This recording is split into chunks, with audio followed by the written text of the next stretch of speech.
नमस्कार, रीवा 24 के आज के अंक में आपका स्वागत है। पहले डालते हैं एक नजर आज की प्रमुख खबरों पर। अपने पति के साथ चित्रकूट धाम की यात्रा करने गई महिला लूट की हुई शिकार। एसएएफ बटालियन में पदस्थ एएसआई का संदिग्ध परिस्थितियों में मिला नाले में शव। नगर निगम रीवा में हुई एक एकल खिड़की की शुरुआत। नगर निगम संबंधित सभी कार्य एक ही काउंटर पर किए जा सकेंगे। और कांग्रेस पार्टी ने शहर में निकाली भारत जोड़ो यात्रा, कहा नफरत छोड़ो भारत जोड़ो। इन खबरों को आगे हम विस्तार से देखेंगे। रीवा नगर निगम में एकल खिड़की सेवा की आज शुरुआत की गई, जिसका उद्घाटन महापौर रीवा और नगर निगम आयुक्त ने फीता काटकर किया। नगर निगम चुनाव के समय कांग्रेस प्रत्याशी महापौर अजय मिश्र ने घोषणा की थी कि वो चुनाव जीतते ही शहरवासियों की सुविधा के लिए नगर निगम में एकल खिड़की सेवा शुरू करेंगे, जिसके तहत आज एकल खिड़की सेवा शुरू की गई है। ये सुविधा शहरवासियों के लिए शुरू करते समय महापौर अजय मिश्र बाबा ने कहा कि अपनी घोषणा पत्र के अनुसार उन्होंने ये सुविधा शुरू की है। इसमें साफ सफाई, जन्म मृत्यु प्रमाण पत्र से लेकर सभी सुविधाओं की जानकारी अपडेट रहेगी और शहरवासियों को अलग अलग कक्षाओं में भटकना नहीं पड़ेगा। एक ही काउंटर में सभी सुविधाएं मिलेंगी। इसकी मॉनिटरिंग नगर निगम आयुक्त और स्वयं महापौर करेंगे। अगर लोगों को निर्धारित समय पर जानकारी या उनकी सुविधाएं नहीं मिल पाती तो संबंधित अधिकारी कर्मचारी के खिलाफ कार्यवाही होगी। शुरू की गई सेवा के संबंध में जानकारी देते हुए अजय मिश्र बाबा ने कहा कि समय पर लोगों को सुविधाएं मिले, इसके लिए उनका प्रयास निरंतर जारी रहेगा। इस संबंध में हमने महापौर अजय मिश्र बाबा से बात की। उद्घाटन हो चुका है, क्या क्या समस्याएं देखी जाएगी और वहाँ क्या क्या? देखिए, अपने ये घोषणा पत्र में था जब अपन मेयर का चुनाव लड़ रहे थे 45 वार्डों के पार्षदों के साथ, तो उसमें यह था कि एकल खिड़की की सुविधा दी जाएगी, जिसमें कि जो नगर निगम में आवेदन लेकर भटकते हैं लोग, जन्म प्रमाण पत्र के लिए, मृत्यु प्रमाण पत्र के लिए, नल में पानी नहीं आ रहा है, गरीबी रेखा का राशन कार्ड नहीं बन रहा है, आपके सेप्टिक टैंक भर गया है, नालियाँ चौक है, छोटी छोटी समस्याओं के लिए भटकते थे लोग, अब वो उसमें देंगे। उसका डेट बना दिया गया है कि 3 दिन में नाली की सफाई का निदान होगा, 5 दिन में पानी की समस्या का निदान होगा, 15 दिन में जन्म प्रमाण पत्र, मृत्यु प्रमाण पत्र का निदान होगा। ये सारी समस्याओं का एक ही खिड़की में निदान होगा और वो बाकायदे रजिस्टर्ड होंगी और उसका मॉनिटरिंग नगर निगम के हमारे सम्मानित आयुक्त और मैं करूँगा, जिससे कि उस पर कोई वो ना हो। और वो कुछ दिन बाद जो हमारे यहाँ का नगर निगम का पोर्टल बन रहा है उसमें वेबसाइट में भी दिखाई देगा किस कारण निदान नहीं हुआ है, उसकी छानबीन की जाती है। कभी कभी कुछ ऐसे चीज़ें होते हैं कि बहुत पुराना जन्म प्रमाण पत्र दे दिया, 2 साल, 2.5 साल, 3 साल, तो वो जाएगा तहसील में, तो तहसील से होकर जब वो वहाँ से आदेश होगा तब बनता है। मेयर हेल्पलाइन भी चालू है। मेयर हेल्पलाइन का टेंडर हो गया है, 1-1.5 महीना के अंदर वो जब चालू हो जाएगी तो उसी से इसको लिंकअप कर दिया जाएगा। अपने पति के साथ चित्रकूट धाम की यात्रा करने गई महिला लूट का शिकार हो गई। वहीं घटना के बाद से महिला का पति गायब बताया जा रहा है। मंडला की रहने वाली सुनंदा चौधरी ने बताया कि वो अपने पति के साथ चित्रकूट धाम की यात्रा करने गई हुई थी। यात्रा के दौरान उसे एक परिवार मिला जो उनके साथ शामिल हो लिया। उन लोगों ने साथ मिलकर खाना बनाया। सुनंदा ने रोटी बनाई जबकि दूसरे परिवार ने सब्जी बनाई। दूसरे परिवार के बारे में महिला का कहना है कि उन्होंने अपने आप को यूपी का बताया। खाना खाने के बाद से ही उसे ये पता नहीं है कि वो कैसे संजय गांधी अस्पताल पहुंच गई। घटना के बाद से उसके गले का हार और हाथ के कंगन गायब हैं, साथ ही बैग भी गायब है। इसके अलावा उसके पति का कोई पता नहीं है। उसे आशंका है कि कहीं कोई बड़ी दुर्घटना न घट गई हो। सुनंदा ने बताया कि वो मंडला से 25 सितंबर को अपने पति हेमंत चौरसिया के साथ चित्रकूट पहुंची थी। महिला का इलाज संजय गांधी अस्पताल में चल रहा है। होश में आने के बाद से महिला बुरी तरह से घबराई हुई है और लगातार रोई जा रही है। इस संबंध में हमने सुनंदा से बात की। चित्रकूट गए थे, चित्रकूट घूम चुके थे, पूरा भरतकूप से लौटे थे। वो भैया हमें मिले रामघाट पे। हम बोले हम भरतकूप नहीं घूमे हैं। बोले नहीं ना आंटी, चलो मैं घुमा देता हूँ, आपके बेटे का सामान। तो वो तो बहुत दूर दूर जा रहे थे तो ले जा रहे थे हम लोग को। हम कहे नहीं जाते, नवरात्रि है, माता जी का समय। फिर इसके बाद उनने यहाँ कहाँ उतारा हम लोग को, मेरे पति का भी पता नहीं है और मेरे गले से, हाथ से। नहीं तो कुछ खिलाया पिलाया आप लोगों को रास्ते में, कैसे मतलब कर लिया? रास्ते में मैंने रोटी बनाई थी आटा सान के और सब्जी वो बनाए थे। उन लोग ने बनाई थी। सब्जी हाँ सामने काट के बनाए थे। अब वो क्या डाले क्या नहीं मुझे नहीं समझ में आया। खाना खाया आपने? हाँ 2-2 रोटी खाई हुई थी। फिर क्या हुआ? फिर पता नहीं चला भैया क्या हुआ, नशा लग गया कि नींद आ गई। फिर यहाँ वो कैसे छोड़ गए हमको, ये कुछ नहीं समझ में आया। कहाँ पे आपको छोड़े थे? यहाँ पे कहाँ पड़े मिले थे आप अचेत अवस्था? मुझे तो कुछ समझे में नहीं आया ना भैया कि मैं कहाँ थी यहाँ, अस्पताल किसने पहुँचाया आपको? ये भी नहीं पता मुझे। आप कहाँ गई थी? सबसे पहले कहाँ गई थी, कहाँ मिले थे? हम लोग चित्रकूट गए थे, कांतानाथ क्या क्या चित्रकूट। चोरी लेके क्या क्या ले गए हैं आपसे? गले का माला था, हाथ के कड़े थे। पति का क्या नाम है? हेमंत चौरे कहाँ पे पदस्थ, क्या काम करते हैं? ऐसे ही शिक्षक थे, सामान रिटायर हो गए। बैग वैग भी रखा था, बैग वैग भी था, बैग कुछ नहीं है, पता ही नहीं है। बैग पैसे वगैरह उसमें पैसे थे थोड़े बहुत, अब कुछ पता नहीं है। और हमको जाना मंडला, हम इतने उससे भगे थे कि हमें मंडला जाना है, आज माता जी का दिन है। एसएएफ बटालियन में एएसआई के पद पर पदस्थ जवान का संदिग्ध परिस्थितियों में एसएस चौराहे के समीप स्थित नाले में मिला शव।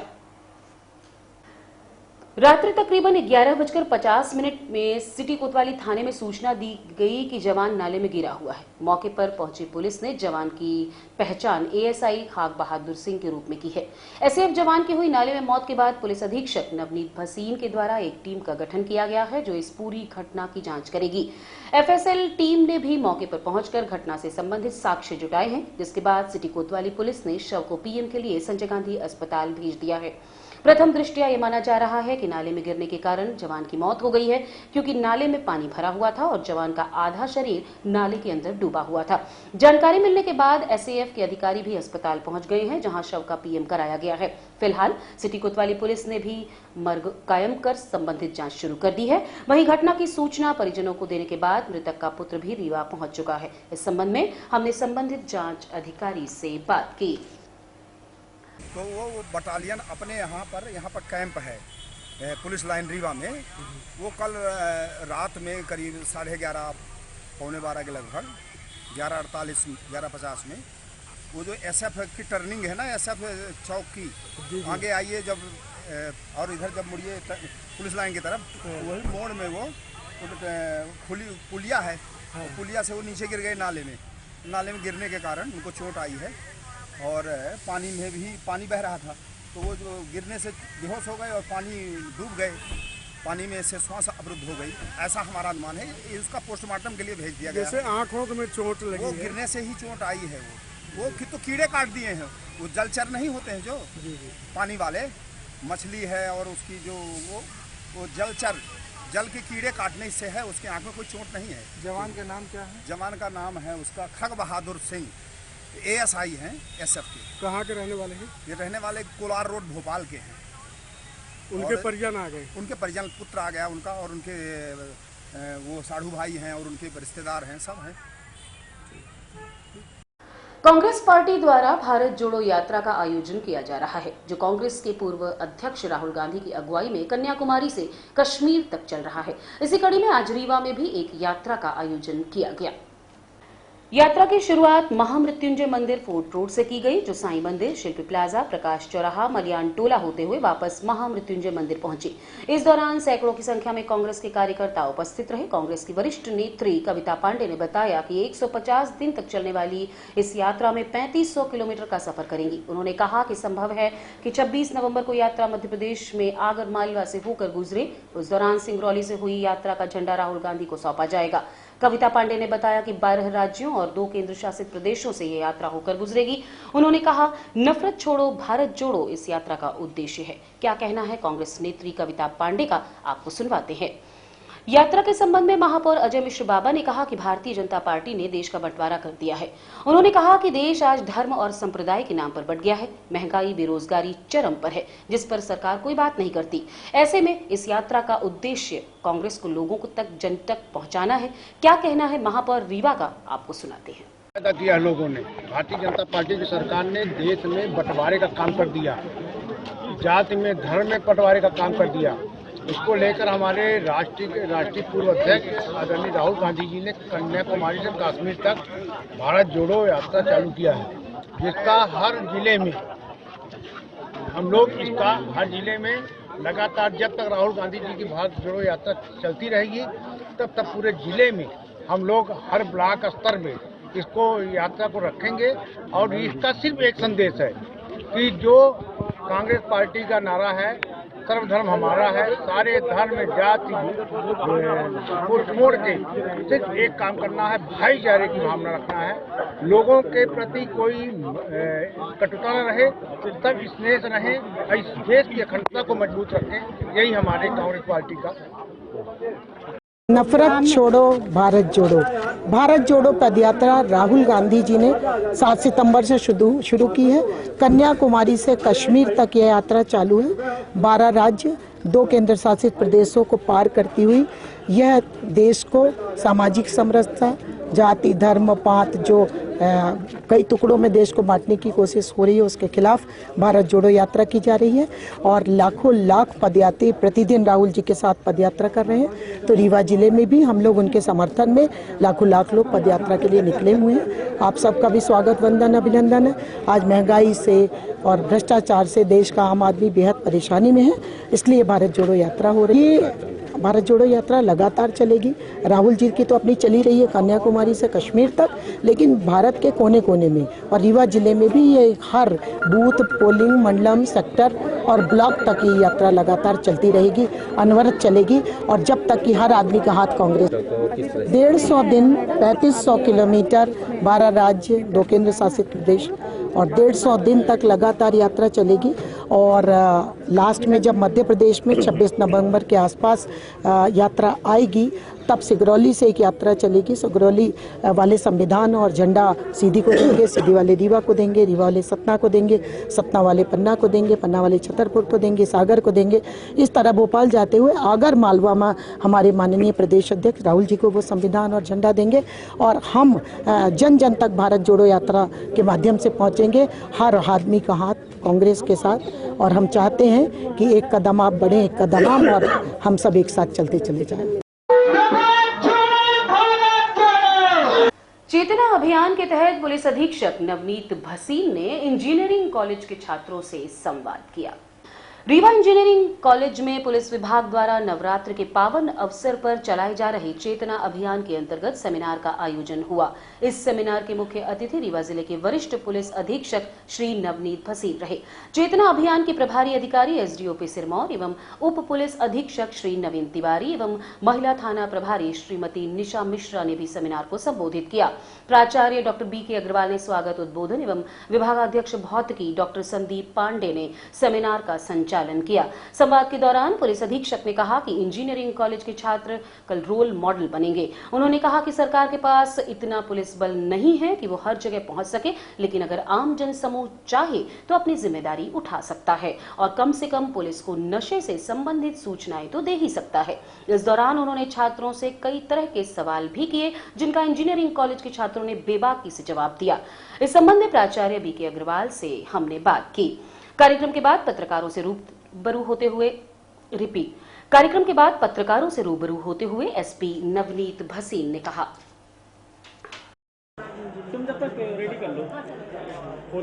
नवरात्रि के शुभ अवसर पर इस अभियान का शुभारंभ किया गया है, जिसमें महिला सुरक्षा के प्रति समाज के विभिन्न वर्गों को जागरूक करने के क्रम में आज इंजीनियरिंग कॉलेज के स्टूडेंट से संवाद का कार्यक्रम रखा गया था। पूरे कार्यक्रम को हमारे डीएसपी महिला प्रकोष्ठ नवीन तिवारी कोऑर्डिनेट कर रहे हैं और प्रत्येक विद्यालय में जाकर बच्चों से सार्थक संवाद कर रहे हैं, महिला सुरक्षा के प्रति उनको जागरूक कर रहे हैं। इस अभियान का नाम चेतना दिया गया है और आप जैसा कि देख रहे हैं, इस बात को हमने बात रखी विभिन्न वीडियो के माध्यम से, ऑडियो के माध्यम से, उसको युवाओं ने काफ़ी धैर्यपूर्वक देखा, समझा और सराहा है। हमें आशा है कि भविष्य में इन सबका सहयोग हमें महिला सुरक्षा में मिलेगा और इसके अलावा ये लोग भविष्य में भी पुलिस को महत्वपूर्ण सहयोग देकर अच्छे नागरिक की भूमिका निर्वहन करते हैं। नशा को लेकर भी जागरूक किया गया। हमने देखा कि जिस प्रकार रीवा में नशा मुक्ति को लेकर विभिन्न स्तर पर प्रयास कर रहे हैं, इस मंच में उसका भी जिक्र किया गया, जिससे कि बच्चे भविष्य अपना अच्छा बनाएं, ना कि नशे की गिरफ्त में आके अपना स्वास्थ्य खराब करें। और इनसे सबसे इस बात का आज चर्चा भी हुई कि अपने मित्रों के बीच भी इस बात को रखेंगे, अपने रिश्तेदारों के बीच भी इस बात को रखेंगे और सार्थक संवाद स्थापित करेंगे।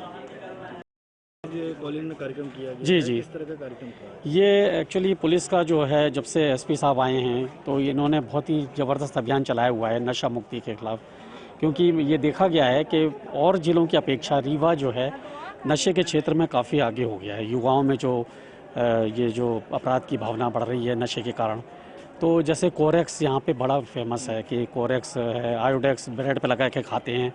अभी वो बता रहे थे तिवारी जी के वो जो केक होता है बर्थडे केक, उसमें भी वो नशे की गोलियां मिला करके युवाओं जो अपना बर्थडे के बहाने उसको खा के नशा करते हैं। तो इस तरह की चीज़ें, और जैसे कई कुंटल जैसे डेटा आया है, हम लोग अखबारों में पढ़ते हैं कि गांजा पकड़ा गया, ट्रकों में गांजा आता है रीवा में। तो इस सब के खिलाफ जो है पुलिस बहुत ही अच्छा काम कर रही है नए पुलिस कप्तान के अंडर में। और लेकिन ये है कि पुलिस हर जगह नहीं पहुंच सकती। ये जिम्मेदारी हम नागरिकों की है कि हमको कोई जानकारी मिलती है या हमारे परिवार में, जैसा कि मैंने कहा कि मेरे कॉलेज में मैं पिछले 32 सालों से यहाँ काम कर रहा हूँ, कि ऐसी कोई भी घटना हमारे विद्यार्थी की नहीं आई कि कोई नशे में इन्वॉल्व हो, क्योंकि हमारे बच्चे जो है समाज से काफ़ी ऊपर हैं। तो वो अब जैसा कि एसपी साहब बोल के गए, वो ब्रांड एम्बेसडर का काम करेंगे, वो शिक्षित करेंगे। जैसे उनके परिवार में अगर कोई नशे से पीड़ित है तो उसको मुक्ति दिलाएंगे, वो एक एम्बेसडर। तो इस तरह से ये जो चेतना है ये बहुत दूर तक जाएगी। तो इस तरह से उन्होंने काफ़ी सराहा हमारे बच्चों को, और हमारे बच्चे काफ़ी मतलब पढ़े लिखे और वो इंजीनियर बनने जा रहे हैं, टेक्नोलॉजी से परिचित हैं। साइबर क्राइम की बात हुई, साइबर क्राइम में हमारे बच्चे ने जो प्रश्न पूछे एसपी साहब ने बड़ा बढ़ चढ़ के उन्होंने जवाब दिया, क्योंकि उनको हर चीज़ मालूम है। तो वो जैसे उनके माता पिता मान लीजिए किसी के कम शिक्षित हैं या उनके परिवार में बुजुर्गों को नहीं आता मोबाइल चलाना, तो वो सब चीज़ें, साइबर फ्रॉड चूँकि एक बड़ी समस्या बन चुकी है। अब जो बेचारा पेंशनर है उसकी तो ज़िंदगी की कमाई चली गई अगर वो, तो ऐसी शिक्षा हमारे बच्चे जो है आगे आएंगे और ब्रांड एम्बेसडर का काम करेंगे। नाम और पद बताइए। जी, मैं doctor BK Agarwal, engineering college प्राचार्य। पर उनके भी 10 लाख रुपए चले गए थे, तो हम लोग जामतारा से ही पकड़ के लाए थे। तो डॉक्टर साहब ने क्या गलती की थी वो बताएगा। उन्होंने क्लिक किया था जिस वेबसाइट पे HTTPS और HTTP का अंतर जानते हो ना? S means secure. बहुत बढ़िया, तो आपके यहाँ सब अच्छे लोग हैं, एक्टिव लोग हैं, ठीक है। तो अब आपकी ड्यूटी अब ज्यादा हो गई यहाँ से। अब आपको दूसरों को भी बातों बातों में अवेयर करना है, ट्रेन करना है। तो मुझे लगता है काफी अच्छा सेशन रहा और हमने आपको बिल्कुल भी बोर नहीं होने दिया और आपसे चर्चा करके काफी महत्वपूर्ण विषय और आपको सरल भाषा में हमने डिस्कस किए और आपसे इंटरेक्शन करके हमको भी अच्छा लगा। Thank you very much. तो आप लोगों से और भी इंटरेक्शन करते रहेंगे और एज पुलिस फ्रेंड्स आप लोग हमारी और सोसाइटी की आगे बढ़ के एक्टिव हेल्प करते रहेंगे। Best of luck. Thank you. Police विभाग द्वारा जन जागरूकता अभियान चेतना की हुई शुरुआत। बढ़ते साइबर अपराध और नशे को लेकर पुलिस के द्वारा जन जागरूकता अभियान चलाया जा रहा है। इसी कड़ी में वरिष्ठ अधिकारियों के द्वारा विद्यालयों में पहुंचकर छात्रों से सीधा संवाद किया गया और उन्हें नशे से दूर रहते हुए साइबर अपराध से बचने की सलाह दी गई। इस दौरान छात्र छात्राओं ने पुलिस अधिकारियों से खुलकर चर्चा की। इसके स्कूल में आयोजित कार्यक्रम में पहुंचे अधिकारियों ने छात्रों से चर्चा की है। आइए आपको सुनवाते हैं आयोजित जागरूकता अभियान में पुलिस अधिकारियों ने क्या कहा। जन जागरूकता अभियान चेतना के अंतर्गत विभिन्न स्कूल कॉलेज में कार्यक्रम कराया जा रहा है, जिसका शुभारंभ आज ITI संस्थान से किया गया था, जहां पे मानव दुर्व्यापार जो ह्यूमन ट्रैफिकिंग होता है जिसके संबंध में ये चेतना अभियान शुरू हुआ है। उसके साथ साथ हम अन्य मुद्दे जैसे कि साइबर क्राइम हो गया है और नशा मुक्ति, इनके संबंध में भी हम सूचना दे रहे हैं और लोगों को जागृत कर रहे हैं। जो नवयुवक हैं, हमारे स्कूली बच्चे हैं, कॉलेज वाले हैं, ज़्यादा इन्वॉल्व हो जाते हैं नशे में, तो इसलिए हम उनके बीच में जाकर ये मैसेज सभी तक पहुंचा रहे हैं और मुझे पूरी आशा है, उम्मीद है कि हम इसमें सफल होंगे। लगभग कितने स्कूल में प्रोग्राम हो चुका है? अभी सभी जो थाने हैं हमारे, सभी जगह ये प्रोग्राम हो रहे हैं। और रीवा की बात करूँ प्रॉपर तो ITI में हो गया है, मारतंड है, SK स्कूल है और अपना दीप ज्योति स्कूल है, इन सभी में कार्यक्रम संचालित हो रहे हैं। और रुकेंगे एक छोटे से विराम के लिए। आप बने रहिए रीवा 24। हड्डी जोड़ एवं रीढ़ रोग तथा स्त्री रोग एवं प्रसूति रोग का इलाज एक ही छत के नीचे।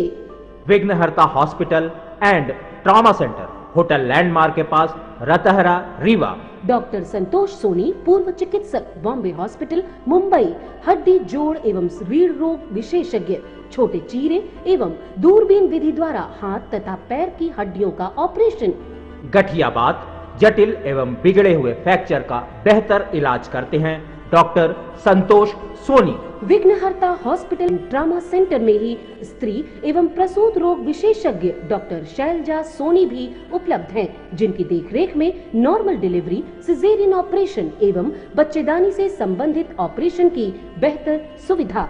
संतानहीन दंपत्ति तत्काल संपर्क करें। विघ्नहर्ता hospital and trauma centre, hotel landmark के पास, रतहरा, रीवा। सुविधाजनक एवं सफल इलाज हेतु आज ही संपर्क करें।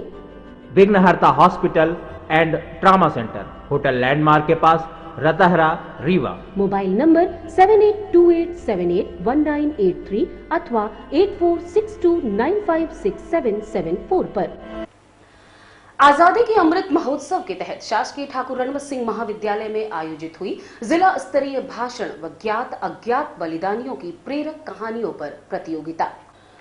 मध्य प्रदेश शासन के उच्च शिक्षा विभाग में अनेक विधाओं में कॉलेज स्तर पर कार्यक्रम हुए, जिनमें विजेता प्रतिभागियों के आज ठाकुर रणवत सिंह महाविद्यालय में जिला स्तर की भाषण व ज्ञात अज्ञात बलिदानियों की प्रेरक कहानियों पर प्रतियोगिताएं संपन्न करवाई गईं, जिसमें जिले के अग्रणी जीडीसी, सिमरिया, गुढ़, देवतालाब, यूनिवर्सिटी के विधि विभाग के छात्र छात्राओं ने भाग लिया। कार्यक्रम की शुरुआत भाषण प्रतियोगिता से हुई, जिसमें उक्त सभी महाविद्यालयों के प्रतिभागियों ने जोशीले व स्वतंत्रता संग्राम सेनानियों के बलिदान को अपने वक्तव्य में रखा। कार्यक्रम के संयोजक डॉक्टर अच्युत पांडे ने विजयी प्रतिभागियों की घोषणा की। सुनिए उन्हीं की जुबानी। हमारे प्रबंधक कमेटी ने दिया है, मैं उसको पूरा करने का प्रयास कर रहा हूँ। फर्स्ट है शिवानी बंसल, आपको बधाई। सेकंड में है अमन सिंह गहरवाल, CRS कॉलेज, आपको बधाई। थर्ड है देशु विश्वकर्मा, गवर्नमेंट कॉलेज जोड़, आपको भी बहुत बहुत बधाई। द्वितीय प्रतियोगिता ज्ञात अज्ञात बलिदानियों की प्रेरक कहानियों पर रही, जिसके बारे में सह संयोजक डॉक्टर अखिलेश शुक्ल ने जानकारी दी। विभिन्न महाविद्यालयों से पधारे हुए टीम मैनेजर्स के साथ छात्रों ने कई कहानियां सुनाई, जिसमें शासन की रूपरेखा स्पष्ट हुई। इसी बहाने छात्र उन स्वतंत्रता संग्राम सेनानियों के बारे में पढ़ और जान रहे हैं, जो अब तक सर्वोच्च त्याग के बाद भी पर्दे के पीछे हैं। इस प्रतियोगिता के सफल प्रतिभागियों के नामों की घोषणा डॉक्टर अजय शंकर शुक्ल द्वारा की गई, जिसमें आदर्श विज्ञान महाविद्यालय की छात्रा कुमारी श्रद्धा मिश्र ने बहुत ही रोचक कहानी सुनाकर प्रथम स्थान अर्जित किया। इस बारे में हमने श्रद्धा मिश्र से बात की।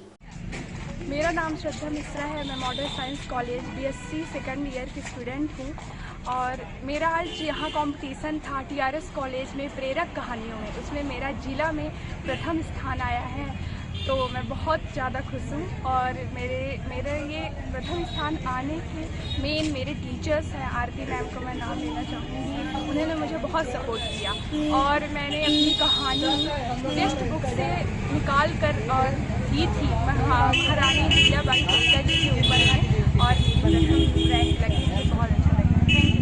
आज जो अमृत महोत्सव के अंतर्गत भाषण प्रतियोगिता का आयोजन किया गया और इसमें 7 महाविद्यालयों के प्रतिभागियों ने भाग लिया।